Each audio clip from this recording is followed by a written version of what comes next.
Hey, how are we doing? Today I'm going to be analyzing the theme of ritualistic suicide and self-sacrifice through the lens of the anime Rurouni Kenshin. I'm going to be specifically focusing on the character of Chief Arumura and the concept of atonement. Um, While many anime deaths are heroic, few actually meet the strict historical criteria of seppuku. Um, this is my thesis, by the way. And by examining how a character chooses to end their life to preserve their family's name, we can see kind of the literal application of Bushido, specifically in the pillars of loyalty and honor. Um, in the context of the Meiji Restoration, many former samurai find that their swords are illegal, and when a character commits ritual suicide, it is rarely out of depression. It is mostly motivated by shame.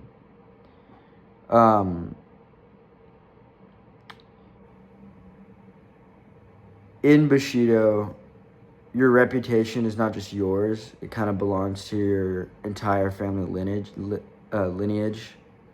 And if a character fails their lord or is caught in a conspiracy, the only way to cut the shame away from their family is to take responsibility.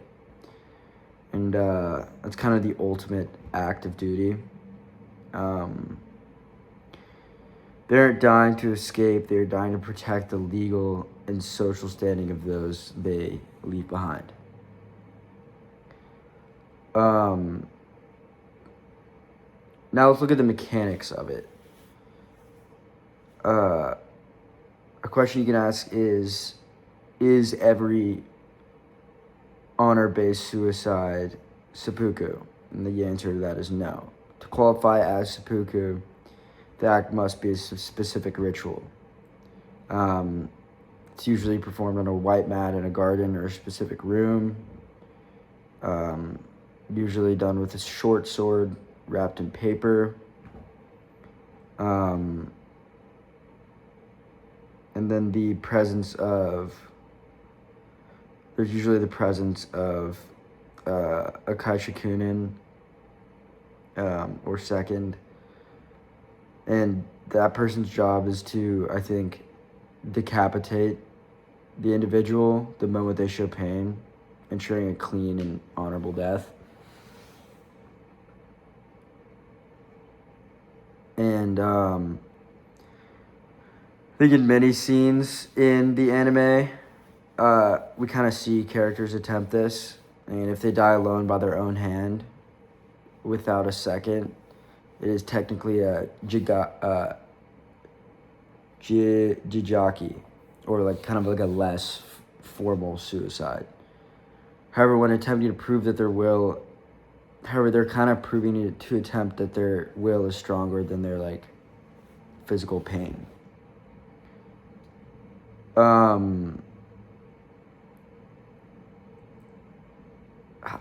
How does this reflect Bushido?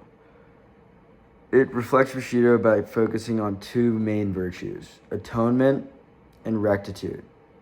Atonement is the belief that the stomach is where the soul resides. By cutting it open, the warrior is literally showing their sincerity and internal truth to the world. And with rectitude, they're kind of doing the right thing, even when it's the hardest thing to do, which would be an extremely hard thing to do. When the character kind of carries it out and they are successful in their death, it kind of restores the status quo. For example, if their death stops a war or clears their family's name, they've achieved their goal. So, yeah, it's kind of a way to save their family or prevent bad things from happening, I guess. Kind of throughout the series, dialogue often centers on the soul of the samurai being the sword, and when a character turns that sword on themselves, they're using their soul to fix like a broken social order. Yeah, as we see kind of the dialogue and the scenes, the characters kind of not leave it open-ended, but like, I don't know, I remember seeing one, like, I remember one where they're like saying like, I leave the rest to you, which just kind of seems like a transition of responsibility. And yeah, it's more than just a tragic ending. It's kind of a legal and philosophical tool used to reclaim honor. And yeah, thank you.